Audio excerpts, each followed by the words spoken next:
વાછડાથી શરૂ કરી હતી. પેલા શરૂઆત માણસોની જરૂર પડે છે. તાવ ના આવે, કોઈ પ્રોબ્લેમ હોય તો આપણને ખબર પડે કે ભાઈ મેડિકલ એકદમ ઓછું આમ નથી રહેતું. અને એની અનુકૂળતા જણાવો કે તમારા હાઈએસ્ટ દૂધ વાળી કઈ ગાય? આપણે જાતે માણસ થી કરાવીએ તો જમીન થી ગમે એટલા ઉપર જતા રહીએ પણ આપણી સંસ્કૃતિ છોડવાની ના. નમસ્કાર મિત્રો, farming and dairy technology YouTube ચેનલની અંદર તમારું સ્વાગત છે. તો આજે આપણે નવા તબેલાની વિઝિટમાં આવ્યા છે. જે ડોક્ટર સાહેબ છે તો પોતે વેટેનરી ડોક્ટર છે અને પશુઓની દવા પણ કરે છે અને સાથે સાથે પોતાનું સારું એવું કામ પશુપાલનની અંદર કરી રહ્યા છે. તો તેમની મુલાકાત લેવાની છે અને તેમને કેવો સંઘર્ષ કર્યો છે તો આટલા સુધી તે પહોંચ્યા છે તેમની માહિતી આપણે જાણીશું. તો ડોક્ટર સાહેબ તમારું એડ્રેસ અને માહિતી આપો. નામ સાહેબ? મારું ગામ વણિયોર પીપળા, માલપુર તાલુકો, અરવલ્લી જિલ્લો છે. લગભગ નાના વાછડાથી શરૂ કરી હતી. પેલા શરૂઆત 2 ગાયો હતી. એમાંથી ઉછેરમાંથી કોઈ ગાય નવી લાવી નથી. એનો જે ટેકનોલોજી ઉપર જે સારી દૂધ આપતી હોય, વધારે પડતી દૂધ આપે અને એ ગાયનો સારો એવો ફર્સ્ટ દૂધ આવે છે, સારી ઓલાદના દૂધ. એનામાંથી આટલી ગાયો 60 ગાયો જેવી કરીશ. તમારી અત્યારે 60 ગાયો છે તો તમે કેટલા માણસોની જરૂર પડે છે અત્યારે સાર સંભાળ રાખવામાંથી? બે જ માણસ રાખેલા છે. બરાબર. બાકીને મેં પોતે જાતે કરવા લાગ્યા છે. કટન મશીન છે, દૂધ ગાય છે.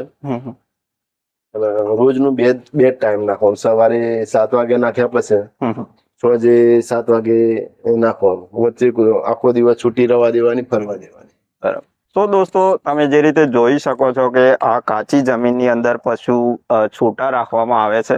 તો આપણે સાહેબ જોડે એ માહિતી લેશું કે તબેલાની અંદર બાંધકામ જરૂરી છે કે પછી આ કાચી જમીન વધારે અનુકૂળતા આવે છે પશુને? તો સાહેબ શું કહેશો તમે આ વાત? છૂટું રાખવાથી એક ફાયદો થાય કે એના પગ કમ્પ્લીટ હોય, એકદમ ફ્રેશ રહે, તાવ ના આવે.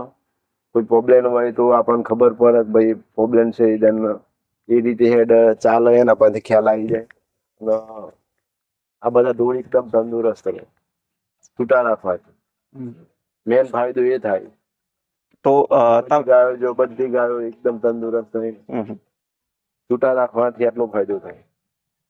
તો તમારું મેડિકલ ખર્ચ કેટલું આવે છે તમે છૂટા રાખો છો અને બાંધીને રાખતા તે સમયે કેટલું આવતું? છૂટા રાખવાથી ફાયદો એટલો થાય છે, મેડિકલ એકદમ ઓછું. આખા મહિનાનો 1-2 વીક જેટલો કદાચ કરવી પડે, બાકી ના કરવી પડે. અને પાઠાનો પ્રોબ્લેમ એકદમ નહીં.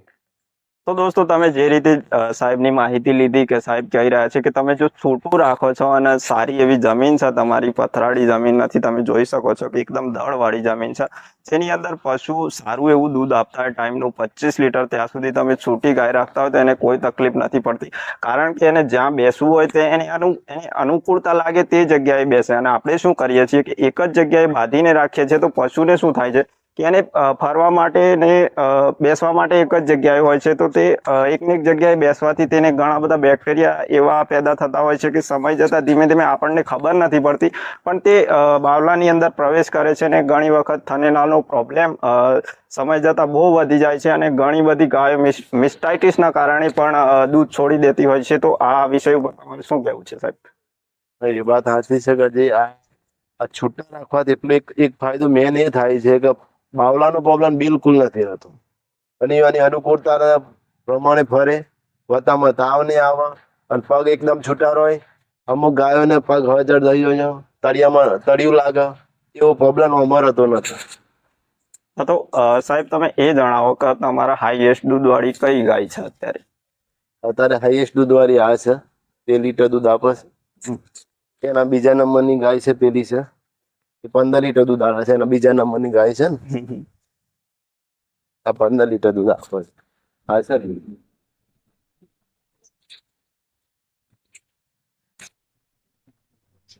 એ 15 લીટર દૂધ આપે છે. બરાબર. તો જે બાકીના બધા 11-12 પ્લસ જ છે. તો તમે 10 લીટર ને જેવું કોઈ ગાય નથી. જે રીતે વાત કરી 10 લીટર દૂધ તમારી ગાય અત્યારે હાલ આપી રહી છે, તો 10 લીટર દૂધ આપે ગાય તો એનું ફીડિંગ મેનેજમેન્ટ કેવું હોય છે? એનું મિનિમમ 5 કિલો દોણ જોવે. સવારે 5 કિલો હોય, ઓછામાં ઓછું એટલું તો મૂકવું જોઈએ. બરાબર. એનાથી ઓછું મેળવે પછી એને જે કેપેસિટી ઘટી જાય, ફોસ્ફરસ નો ઉણપ થાય. જેટલું દૂધ આપે એનાથી 50% એને ખવાડો તો જ દૂધ તંદુરસ્ત રહે.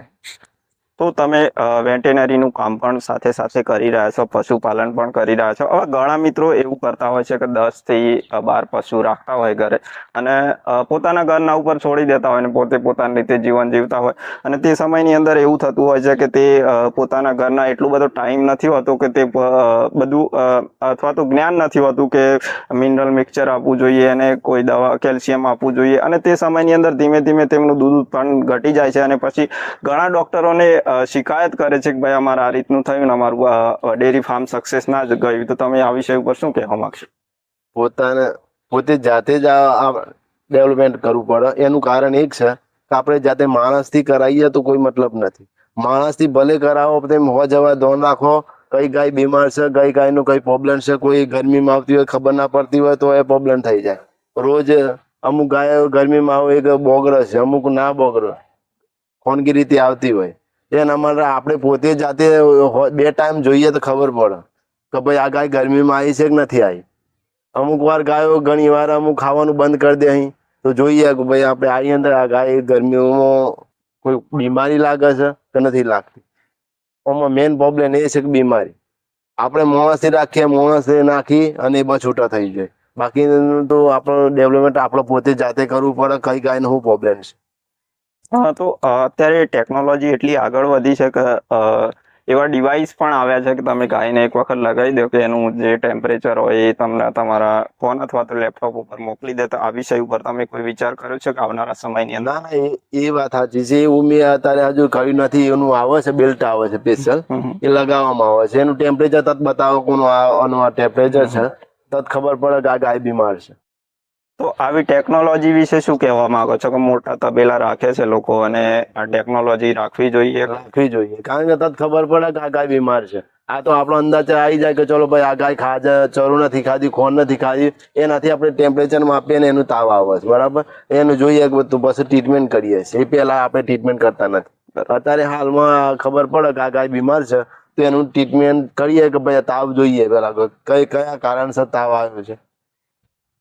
હા, તો હવે આપણે સીમન ઉપર જઈશું કે તમે કઈ રીતે સારા સીમન મુકાવો છો અને તમને કેવું રિઝલ્ટ મળ્યું છે સીમન? અત્યારે તો સેક્સ શોટના ડોઝ આવે છે, રેલી જ આવે, રેલી જ આવે અને સારી ઓલાદ આવે છે. બરાબર. મોસ્ટ ઓફ મારે આ બધા મેલેલા સેક્સ શોટના ડોઝ જ મૂકેલા છે. બરાબર. અને ઓલાદ બધી સારી છે. જે વાછડીઓ છે બધી આયરી વાછડીઓ જોઈ લો, બરાબર. ઓલરેડી કમ્પ્લીટ જ છે. અને એ તંદુરસ્ત હોય અને જલ્દી ગરમીમાં આવે. લગભગ 13-14 મહિનો 15 મહિનો તો ગરમીમાં ગાભણ થઈ જાય. હા, તો ઘણા લોકો એવું કરતા હોય છે કે 100 થી 250 રૂપિયાનું સેક્સ શોર્ટેજ આવતું હોય છે, એ નથી મુકાવતા અને 100 રૂપિયાનો સામાન્ય ડોઝ મુકાઈ દેશે. તો એમને કેટલું નુકસાન છે એ તમે જણાવો છો. પર ડે આ પેલા વેતર ગાય વિવાહ એક per day 12 litre 13 litre 14 litre ની આજુબાજુ 12-13 લીટર સમથિંગ પેલા વેતર દૂધ આપે. પેલું કેટલું હોય કે 6, 5, 6, 7 નું 5, 6, 7 નું ટાર્ગેટ હોય. એમાં નુકસાન આપણે 50% નુકસાન જાય. સારી ઓલાદ હોય જેટલું એનો પેલો ખર્ચો એટલો જ પેલું જેટલું ખોળ મળે એટલું પેલું ખોળ મેળવાનું. એક વચ્ચે કોઈ એડિશન ના રહે. ફાયદો એ રહે કે ડબલ દૂધ આલે તો આપણો ખોળને બચત થાય ને અમે બચત થાય ને આપણો માણસનો ફાયદો થાય. માણસ રાખવાથી વાંધો ના આવે. બાકી પેલું તો 5 લીટર દૂધ આલે 10 લીટર નું ખોણ મેલો તો ઓકળા ઊંધા પર. તો તમે વિચારી શકો છો કે તમે જો રેલીનો ડોઝ મેળવશો તો તમને તમારે 100 જ રૂપિયા વધારે આપવાના છે, એનાથી વધારે નથી આપવાના. પણ સમય જતાં તમે ડૉક્ટર સાહેબે જે રીતે વાત કરી કે આટલું નુકસાન છે, તો તમે વિચારી શકો છો કે આવનારા સમયની અંદર તમે સેક્સ શોર્ટેજ વાપરો અને તમારી રેલી આવશે તો તમે ઓછા સમયની અંદર, અને રેલીમાં એવું હોય છે કે એ પ્રમાણે એ બુલના સીમન હોય છે કે તે ઓછા સમયની અંદર તમારી સારવાર હોય તો ઓછા સમયની અંદર તે તૈયાર થઈ જતી હોય છે. કે તમારું ટ્રીટમેન્ટ એવું હોય તો 24 મહિને પણ લોકો રેલી તૈયાર કરી અને તેનું દૂધ કાઢવા માટે તૈયાર થઈ જાય છે. ડૉક્ટર સાહેબના ફાર્મ ઉપર જ છીએ અત્યારે અને વિઝિટ કરી રહ્યા, સાહેબ બતાવી રહ્યા છે કે આ બધી ગાયો ડ્રાય છે, તે ગાભણ છે અને દૂધ આપતી હશે થોડું ઘણું, અમુક નહીં પણ આપતી હોય. તો તેમનું ફીડિંગ મેનેજમેન્ટ શું છે ગાભણ પશુ માટે, સાહેબ સાથે વાતચીતમાં જાણીશું આપણે. ગાભણ માટે પેસા દોણા આવે છે. 1 મહિનો વાર મહિના ખવડાવવા વીફર આવે છે. રીફર પશુ આહાર? રીફર પશુ કોઈ બી કંપનીનો હોય તમે રીફર પશુ આહાર વાપરી શકો છો. કદાચ સાબર ડેરી આપે છે? સાબર ડેરી હાલે છે ને પ્રાઇવેટ એમ બોલે. પ્રાઇવેટ એનો એક ફાયદો એ થાય છે કે વિવાહ પછી 1 મહિનો પહેલા ખવડાવે તો ગાભણમાં પ્રોબ્લેમ ના રહે, વિવાહમાં તકલીફ ના રહે, વત્તામાં બાવલું ફર્સ્ટ ક્લાસ બનાવે અને વિવાહ પછી અઠવાડિયામાં એનું દૂધ આવી જાય. બરાબર. મેન ફાયદો એ થાય. તો અત્યારે લોકો શું કરી રહ્યા છે કે દોણ જ એક જ સાબર દોણ તો સાબર દોણ, ગમે તે અનધર કંપનીનું દોણ એક જ વેરાયટી ઉપર કામ કરે. જો પછી ગાભણ હોય, પછી ખાલી હોય કે પછી રેલી હોય, તો આ વસ્તુ અલગ અલગ મેનેજમેન્ટ આવે છે એનું. અને અત્યારે કંપનીઓ એના મિનરલ સેટ કરીને આપ્યા છે કે તમે ગાભણ પશુને પણ અલગ દોણ આવે છે, દૂધ માટે પણ અલગ આવે છે. તો તમે જે રીતે સાહેબે વાત કરી કે હીફર દોણ આપી શકો છો, તેની અંદર વિવાહમાં પણ તકલીફ નથી પડતી અને બાવલું સારું બનાવે છે. અને આવનારા સમયમાં ટૂંક જ સમયની અંદર પશુ જે 15 થી 20 દિવસ લેતું હોય દૂધ આપવામાં, એ ખાલી એક અઠવાડિયાની અંદર દૂધ. તો સાહેબના ફાર્મ ઉપર છીએ તેઓ HF ગાયો પણ 50 થી વધારે હશે મારા અંદાજ મુજબ, રેલ્યુન બધું થાય. પણ તેમની સાથે તેઓ એક દેશી ગાય પણ રાખી છે અને એક ગીર ગાય પણ છે. તો મને અંદરથી એવું લાગ્યું છે કે સાહેબ પોતાના ઘર માટે આ દેશી ગાયો રાખી છે. તો સાહેબ થોડી માહિતી આ ગીર ગાય અને દેશી ગાય વિશે માહિતી આપો થોડી. આ તો આઈસેક રેલી સ્પેશિયલ ડોઝર મૂક્યો હતો. ગીર ગાયનો ડોઝ મૂક્યો હતો. ગીર ગાય હતી અને એમાં ડોઝ મેં દેશી ગાય કરી છે. આ ગાય સ્પેશિયલ દૂધ ખાવા માટે શોખ હતો એમ. આપણી ઓળખ છે, આપણી એક ઓળખ છે ને દૂધ ખાવાની મજા આવે. અને એક તબેલામાં દેશી ગાય હોય તો મજા આવે એમ. ને એક ગીર ગાય રાખી સ્પેશિયલ દૂધ ખાવા માટે. તો તમે જોઈ શકો છો કે આપણે જમીનથી ગમે એટલા ઉપર જતા રહીએ પણ આપણી સંસ્કૃતિ છોડવાની ના હોય, એ રીતે સાહેબ કામ કરી રહ્યા છે કે પોતાના જ પરિવાર માટે સારું એવું દૂધ મળે તેના માટે પોતે ગીર ગાય પણ રાખી છે. અને એક રેલી હીફર છે, કદાચ એને સિમન લીધું હશે, ના પણ લીધું હોય, પણ તે સારું એવું કામ કરી રહ્યા છે. પેલી ગાય જતી રહી બહાર. તો સાહેબ મશીન પણ વાપરી રહ્યા છે દૂધ ખેંચવા માટે. તો ઘણા લોકોની શિકાયત એવી હોય છે કે ભાઈ મશીનની અંદર લોહી આવે છે, સારું રિઝલ્ટ નથી. તો સાહેબ બે વાતો કહે છે મશીન ઉપર કે તેઓ કેટલા સમયથી વાપરી રહ્યા છે અને તેમને કોઈ પ્રોબ્લેમ આવે છે કે નથી આવે. મશીન લગભગ 4-5 વર્ષથી ડિલિવરનું મશીન છે. 5 વર્ષથી વાપરીએ, કોઈ પ્રોબ્લેમ ના. તેને સાફ સફાઈ કમ્પ્લીટ રાખવી પડે છે. આ ચોખ્ખું છે, ગરમ પાણીથી ધોઈ નાખવાનું. રોજ ગરમ પાણીથી ધોવું પડે. અને વત્તામાં આ ડિલિવરનું મશીનનો ફાયદો એક થાય છે કે ડબકા નથી રહેતા. બરાબર. અમુકમાં કંપનીની અંદર ઘણા લોકો કહે છે કે ડિલિવર એવું સક્સેસ છે જે એક ડબકો પણ રહેતો નથી. ધોયા પછી છેલ્લે હાથ મૂકી દો કે જે ડબકા હોય એ ખેંચી લે. બરાબર. એટલે આમાં કોઈ પ્રોબ્લેમ નથી. આ સુધી મારું બન્યું નથી. 4 વર્ષ થઈ ગયું. આજે તમે કંપનીનું નામ જણાવી રહ્યા છો, તો એ કંપનીની સર્વિસ કેવી છે? તમારો જો ગમે તે પ્રોબ્લેમ આવ્યો, ગમે તે પ્રોબ્લેમ આવો તો આજે પ્રોબ્લેમ નોંધાઈએ તો કાલે 100% હાજર થઈ જાય. બરાબર. તો તમને ઓવરઓલ માહિતી એ આપી કે થનેલા જેવું કોઈ થતું નથી, પણ આપણે સાર સંભાળ અને સાફ સફાઈ સારી એવી રાખવી જોઈએ મશીન ઉપર. તો આ હતી મશીન વિશે સાહેબની માહિતી. અને આગળ પશુ આહાર વિશે પણ વાતચીત કરીશું, તો બનાવી રહેજો વિડીયોની અંદર. 25 થી 60 ગાયોનું હેન્ડલિંગ કરી રહ્યા છે. તો આપણે એમની ફીડિંગ મેનેજમેન્ટ વિશે પૂછ્યું તો સાહેબે એક દાણ બતાવ્યું છે. તેમને સારું એવું રિઝલ્ટ મળ્યું છે અને આ દાણ પશુના હેલ્થ માટે પણ સારું છે. સાહેબ પહેલા એક દાણ ખવડાવતા હતા, તેમાં દૂધ તો સારું જ મળતું એવું કહેવું છે સાહેબનું, પણ તેની અંદર પશુની હેલ્થ નથી જળવાતી. તેના કારણે સાહેબે આ દાણ ઉપર આવ્યા અને એમના વિશે પણ આપણે થોડી માહિતી લેશું. સાહેબ બોલો સાહેબ. લોન બહુ જાતનો સાબર ડેરીનો ખવાય. સાબર ડેરીનો અમુક ઢોરોને ચાલુ બી છે. પણ મેવાડ કિંગ જેટલો ફાયદો થાય છે કે એની ચોબડી ચડકાટ આખું જુદું. એનો મિનરલનો ભાગ બહુ આવે છે અને ખવડાવવામાં 1 નંબર આવે છે. બરાબર. દૂધ સારું હાલે છે ને વત્તામાં ગાય અને ગા બાંધવામાં કોઈ પ્રોબ્લેમ નથી. બરાબર. ઓવરઓલ મિનરલ સારા આવે છે એની અંદર. તો તમારે મીનાની આ મેવાડ કિંગ ખવાડ્યા પાસે મીનાની અમારે જરૂર જ નથી. બરાબર. તો સાહેબ એવું કહી રહ્યા છે કે જો આ દોણ તમે વાપરો છો તો તમારે મિનરલ મિક્સચર અલગથી આપવાની જરૂર નથી. અને એમને પોતાનો એક્સપિરિયન્સ શેર કર્યો છે. કોઈ એવી વાત નથી કે કોઈના કહેવાથી કરી છે, પણ તેઓ પોતે કહી રહ્યા છે કે તો તમે આ દોણ વાપરો તો તમારે મિનરલ અલગથી આપવાની જરૂર નથી. મિનરની જરૂર હજુ પડી નથી ને મેં આ દોણ ખવડાવ્યા પછી મિનર મેં લાયા બી નહીં. અને ગા પણ થવામાં પ્રોબ્લેમ નહીં, દૂધ સારું એવું હાલે અને બેનિફિટ સારું લાગે. હા, તો સાહેબ એ જણાવો કે તમે ફિલ્ડમાં વર્ક કરી રહ્યા છો અને ઘણા તબેલા તમે જોયા છે, તો તમારા કેટલા વર્ષનો એક્સપિરિયન્સ થયો છે અત્યાર સુધી? મને 15 વર્ષનો એક્સપિરિયન્સ છે. અમુક તબેલા બહુ સારા હોય પણ એનો મેનેજમેન્ટ ના હોય, કો તો ખોણ વધારે મૂકતા હોય, દૂધ ઓછું આપતા હોય. અમુક વાટી એમ બતાવું કે હું મારો તબેલો જોઈ લો તમે અને ગાયો જોઈ લો. અમુક 5 ગાયો રહેતા હોય ને 5 જણા, એ 5 ગાયો પર ફરી 5 જણા રહેતા હોય. આખો દિવસનું એનો રોજ રહે. તો હું એને બતાવું કે ઘણી વાર કહું તબેલો જો, તબેલાની મારે સિસ્ટમ જો, આખો દિવસ નાખવાનું નહીં, 2 ટાઈમ નાખવાનું અને આખો દિવસ ડોળો ખુલ્લામાં નાખો કે આખો દિવસ ભરે, આખો દિવસ ફરી થાકે કે હોજ વાગોલે સારો આવે અને દોડ તંદુરસ્ત રહે ને બીમારી ના.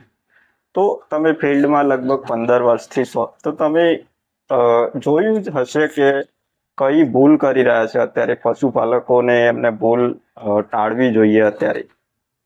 ભૂલમાં મેન પ્રોબ્લેમ એ થાય છે કે આ લોકો પહેલા તો 1 મહિના ગાભણ વિવાય ને 1 મહિના પછી ડોઝ નથી મુકાવતા.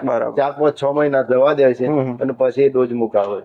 તો પેલા તો એની કેપેસિટી ઘટી જાય ને પછી 5-6 મહિના પછી ડોઝ મુકાવે ગાભણ ના. કારણ કે અમારા 1-1.5 મહિનામાં ગરમીમાં આવે તો મેં ડોઝ મૂકી દઈએ. બીજા એમ કે આજે મૂકી દે વહેલા ઉગી જાય, વહેલા નથી ઉગતી. તમે ટાઈમસર ડોઝ મેલાવો તો મિનિમમ 8-9 મહિના દૂધ આલે. આપણે જાતે 1 મહિનો છોડી દઈએ. પેલા 6 મહિના પછી આપણે ડોઝ મુકાઈએ તો 1 જ મહિનો 2 મહિના ડોઝ આલે ને પછી 8-9 મહિના એને પાલવવી પડે છે. મેન ફાયદો એ છે. તો તમે સાંભળ્યું સાહેબના વાતચીતની અંદર કે તમે સારું એવું પશુપાલન, સફળ પશુપાલક કરવા માંગતા હોય તો તમારે જો પશુના વિવાણથી તરત જ 1 થી 1.5 મહિનાની અંદર એઆઈ કરાવી દેવાની છે. અને એઆઈ ખાલી એઆઈ નથી કરાવવાની, તે સારા જેનેટિક્સ વાળું સીમન વાપરવાનું છે. તેનાથી જ તમે આગળ વધી શકશો, નહીં તો તમે દિવસે પાછળ જઈ રહ્યા છો, આગળ નથી જઈ રહ્યા. તમારે આ લખીને લઈ લેવાનું છે. ચાપ કટર છે જે લગભગ ટ્રેક્ટરથી ઓપરેટ થતું હોય એવું લાગે છે, તો એના વિશે થોડી માહિતી લેશું કે ચાપ કટરથી આપણે આપણા તબેલાની અંદર પોતાનું ટાઈમ કઈ રીતે બચાવી શકીએ છીએ અને પશુના એસએનએફમાં પણ કેટલો સુધારો થાય છે જે કટિંગ કરીને આપણે જો પશુ આહાર આપીએ છીએ. તો ચાપ કટરનો પેલો એક ફાયદો છે, ટાઈમ બચી જાય. અડધું 1 ટ્રેક્ટર જેટલું આ ઘાસ છે લગભગ 15-20 મિનિટમાં કાપી નાખીએ. અને કાપવામાં બહુ વાર નહીં થાય ને એકદમ ઝીણું થઈ જાય છે આ કટિંગ. પૂડા અને બુલેટ ઘાસ મિક્સ કરી, આ પૂડા અને બુલેટ ઘાસ મિક્સ કરી અને મેં આપેલ છે.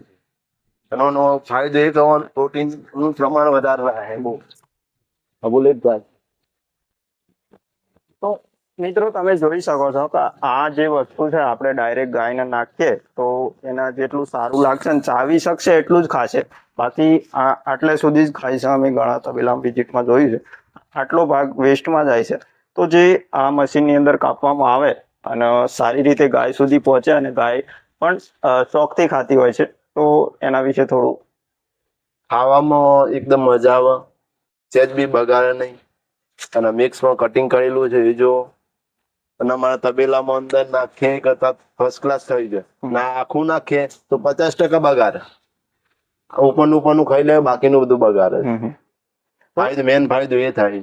તો એક ફાયદો તો એ થયો કે ચરો તમારો બગડતો બંધ થઈ જાય છે અને પશુ સારી રીતે ખાઈ શકે છે. અને મોટાભાગના મિનરલ્સ જે જાડું હોય ને એની અંદર હોય છે, કારણ કે પ્રોટીનનું પ્રમાણ વધારે હોય. નીચેનો ભાગ હોય એની અંદર પ્રોટીનનું પ્રમાણ વધારે હોય છે. તો આપણે હવે રોજનો સૂકો અને લીલો ચારો કેટલો આપવાનો રહેશે એ સાહેબ જોડેથી થોડી માહિતી લેશું. આખા દિવસમાં 2 ટાઈમ એમ નાખીએ, મિક્સમાં નાખીએ. 50% પૂરા કટિંગ કરીએ ને 50% આ કટિંગ કરીએ. મિનિમમ 1 ટનનું 1 ડોનનું 5 કિલો જાય, સૂકું લીલો. આખા દિવસનું 10 કિલો જાય. અને બાકીનું પાસે 5 કિલો ખોણ આવે કે 15 કિલોમાં દોઢ તંદુરસ્ત તૈયાર થઈ જાય. આખા દિવસનું એટલું જ જોવો એમ. બરાબર. તો બીજા પશુપાલકો શું કરે છે કે ભાઈ માની લો કે આપણે જે 5 કિલો કે 10 કિલો નાખ્યું હવે ગમાણની અંદર પશુએ બગાડ્યું અથવા તો વધારી તે સાફ સફાઈ નથી કરતા, અમે ઘણી જગ્યાએ જોયું છે. તો તમે એ વિષય ઉપર શું કહેવા માંગો છો? 2 દિવસ 3 દિવસ 4 દિવસ તો એક ગમણ સાફ કરવો જોઈએ તો અંદરનો નેચરનો કચરો હોય વરસાદમાં અમુક વાર ઘણી ગમણમાં આપણે ગમણમાં જોઈએ અમુક તો નેચર સીડા પડી ગયેલા હોય એ પાછા ઢોર બીમાર મેન ફાયદો એ તો સાળ સંભાળની સાથે સાફ સફાઈ પણ જરૂરી છે. તમે જોઈ શકો છો સાહેબે કહ્યું કે એનો ટાઈમ પીરિયડ પછી પશુ આહારની અંદર પાણી હોય તો તે ખરાબ થાય છે અને એવા બેક્ટેરિયા ખરાબ પેદા થાય અને પશુ ખાસ કરીને HF ગાયને તો 100% નુકસાન કરે છે. જો આપણા દેશી પશુ હોય ભેંસ હોય કે ગાયો હોય તેમને પણ કરે, પણ HF ગાયને તો જલ્દી તે નુકસાન કરે છે. તો આપણે સાફ સફાઈ પણ સારી એવી રાખવી જોઈએ જો પશુપાલનમાં સારું એવું કામ કરવું હોય તો. આપણે ઓવરઓલ માહિતી સાહેબની લઈ લીધી છે, તો આપણે નીકળતા વિચાર્યું કે થોડું સ્ટ્રક્ચર વિશે પણ માહિતી લઈએ. જે બાંધકામ કરેલું છે તે કેટલી હાઈટમાં, જે નવા પશુપાલકો આપણો વિડીયો જોતા હોય અને એમને થતું હોય કે ભાઈ આપણે પશુપાલન ક્ષેત્રે કામ કરવું છે તો તેમને કેટલી હાઈટ રાખવી જોઈએ કમસે કમ, તેથી પશુને શું કે ગરમી એટલી બધી ઓછી લાગે. તો સાહેબ પાસેથી માહિતી લેશું કે તેમની તબેલાની હાઈટ કેટલી છે. તબેલાની હાઈટ મિનિમમ 12-13 ફૂટ 15 ફૂટ રાખવી જોઈએ. એનાથી વધારે રાખો તો વધુ ના હોય, પણ અમુક વાર ગરમી તાપ પર તો પાછું ગમે તે બધું પર વત્તામાં વરસાદ ચાલુ હોય ત્યારે વાસુટ વધારે આવે. એના કારણે આટલું માપનું હોય તો વધુ ના આવે. એનાથી પંખા બધા ઓલરેડી લગાવીએ તો બી ચાલે, પંખો અને પવન બી સારું આવે. હાઈટમાં હોય તો પંખાની જરૂર ઓછી પડે.